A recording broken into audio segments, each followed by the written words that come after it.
मुख्यमंत्री तीरथ सिंह रावत दिल्ली दौरे पर हैं और उनका ये दौरा सियासी लिहाज से बहुत अहम है।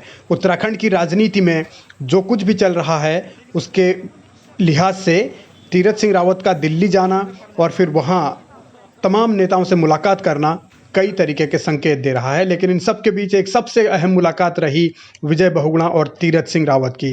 पूर्व मुख्यमंत्री और मौजूदा मुख्यमंत्री इस मुलाकात के क्या मायने हैं, इसको लेकर राजनीतिक गलियारों में तरह तरह की अटकलें हैं। कई मायने निकाले जा रहे हैं, कई कयास भी लगाए जा रहे हैं। संभवतः सियासत के एक अगले कदम के तौर पर इस मुलाकात को देखा जा रहा है। अब चर्चा इस बात को लेकर भी होने लगी है कि क्या विजय बहुगुणा पौड़ी गढ़वाल लोकसभा सीट से अपनी उम्मीदवारी या दावेदारी करने लगे हैं, क्योंकि तीरथ सिंह रावत को उपचुनाव लड़ना है विधानसभा चुनाव का, और जाहिर है वो विधानसभा का उपचुनाव लड़ेंगे तो पौड़ी की सीट खाली होगी। और फिर उस सीट पर क्या विजय बहुगुणा की नज़र है, क्योंकि विजय बहुगुणा 2016 के बाद से खाली बैठे हुए हैं। राजनीतिक तौर पर भी वो इतने एक्टिव नहीं हैं, क्योंकि कोई ओहदा भी उनके पास नहीं है। तो इस लिहाज से अब ये मुलाकात जो दिल्ली में उनकी और तीरथ सिंह रावत की हुई है, तो बहुत सारे संकेत उसके बाद जाने लगे हैं कि क्या विजय बहुगुणा को बीजेपी लोकसभा भेजेगी या फिर विजय बहुगुणा अपनी लॉबिंग कर रहे हैं। बहुत सारे पहलू हो सकते हैं। लेकिन इस सब के बीच तीरथ सिंह रावत ने दिल्ली में गृह मंत्री अमित शाह से भी मुलाकात की।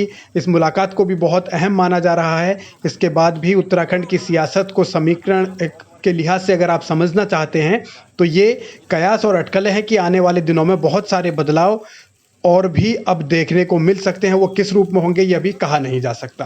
गृह मंत्री से मेरी कॉल थी और पहली बार मैं आया हूँ, क्योंकि कोविड के कारण नहीं आ पाया, इसलिए इस समय उनसे कल कॉल मिला हूँ और उत्तराखंड के बारे में उनको मैंने सारी चीजें बताई। अमित शाह को तीरथ सिंह रावत ने उत्तराखंड के हालात के बारे में बताया। अब क्या क्या बताया ये कहा नहीं जा सकता, लेकिन ये ज़रूर है कि कोविड से जो हालात बने हैं उन पर ज़रूर चर्चा हुई होगी। लेकिन विजय बहुगुणा और तीरथ सिंह रावत की मुलाकात को लेकर फिलहाल सियासी गलियारों में जो हलचल है वो बहुत ज़्यादा है। और कम से कम उत्तराखंड के उन राजनेताओं में जो ये चीज़ समझते हैं कि बीजेपी के अंदर क्या ये नई खिचड़ी एक पक रही है, विजय बहुगुणा का गुट क्या अब तीरथ रावत से हाथ मिलाकर आगे की सियासत करना चाहता है, इसके संकेत इस मुलाकात के जरिए दिए जा रहे हैं क्या।